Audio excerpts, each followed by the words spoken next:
Hello and welcome to the latest episode of Damien's Midweek Markets, the show where I talk about what's going on in investment markets and what to look out for in the days and weeks ahead. Now, last week's show was recorded on a Thursday and this week's show is on a Wednesday, so it's a slightly shorter week, but there's been a lot that's been going on even in that short period of time. Now, if you recall last week, we were talking about the stability and calm that we were starting to see in investment markets following the recent volatility, particularly in US tech stocks. And some of that was down to the dollar index rising. So the dollar was strengthening and it was unwinding a lot of the momentum trades we'd seen over the last weeks and months. And the S&P 500 was looking for direction after falling below its February high. And we saw a lot of that in most markets, looking for a sense of direction, but nonetheless, stability was starting to creep in after that recent bouts of volatility. Now, we also saw a rotation from the growth-centered stocks into cyclicals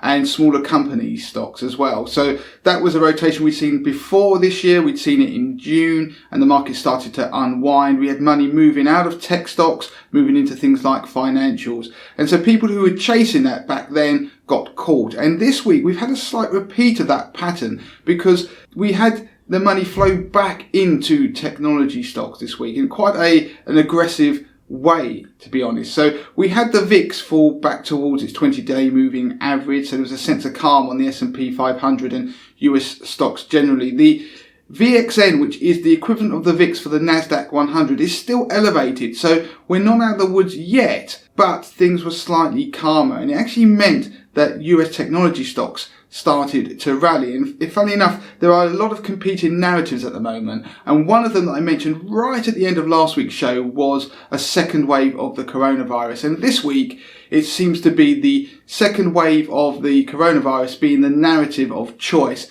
And it started to spook people that we're going to start seeing lockdowns, particularly in Europe and particularly in the UK. And it started to dictate their investment decisions. And what that means is that assets that have tended to do well or did do well during the period of lockdown or the height of the pandemic back in March. So that was particularly defensive stocks. That was things like UK gilts, government bonds around the world, developed government bonds, that is, particularly US treasuries, started to see inflows of money and we started to see outflows from some of those cyclical stocks. So it meant that technology stocks had a rally, and that quite a strong rally at that. So we saw the Nasdaq rally strongly at the beginning of this week. We saw the share price of Tesla, for example, rally more than 5% in a particular day. We saw Apple rebound, we saw Microsoft rebound, we saw the Nasdaq 100 rally, and it actually started to push back towards that 50-day moving average. On the other side, the FTSE 100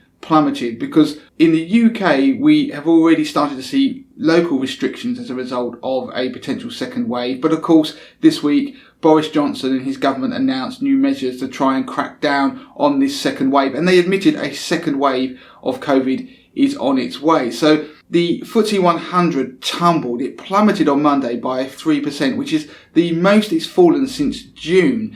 And as a result, the outperformance we've seen of UK equities over US equities, in particular US tech stocks, completely reversed. In fact, we saw the Nasdaq 100 up 2.75% since the last time I made this show. We've seen the S&P 500 up 0.5%.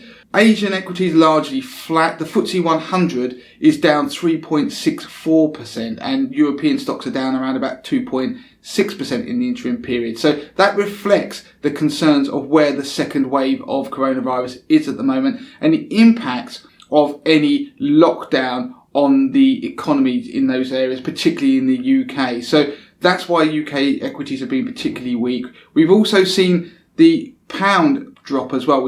Last week it was pushing towards $1.30. It fell now towards $1.27, 1275 to be exact. That has helped support the FTSE 100, but hasn't been enough to offset the fears that investors have over the profitability of companies and obviously the potential impacts on the UK economy. So to sum up this week, as I warned previously, we're getting a lot of rotations back and forth as the competing narratives of the coronavirus, the US presidential election, fiscal stimulus potentially in the UK, the Fed and the US Federal Reserve, what they're doing, what the Bank of England is potentially going to do, monetary policy, all these things are competing. And as one comes to the fore, it starts to cause the market to react. So those who are chasing these trends that are happening almost on a daily basis are in danger of getting burned. So we've got to see what happens on each of those narratives and which comes out as the most important in the weeks and days ahead.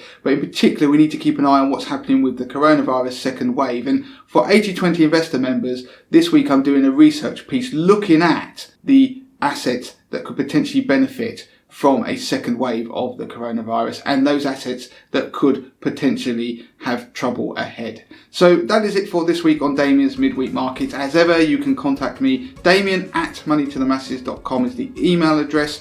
The Twitter handle is Money to the Masses with a number 2. You can contact us via Instagram, Facebook, join our Facebook group, and of course, subscribe to our YouTube channel.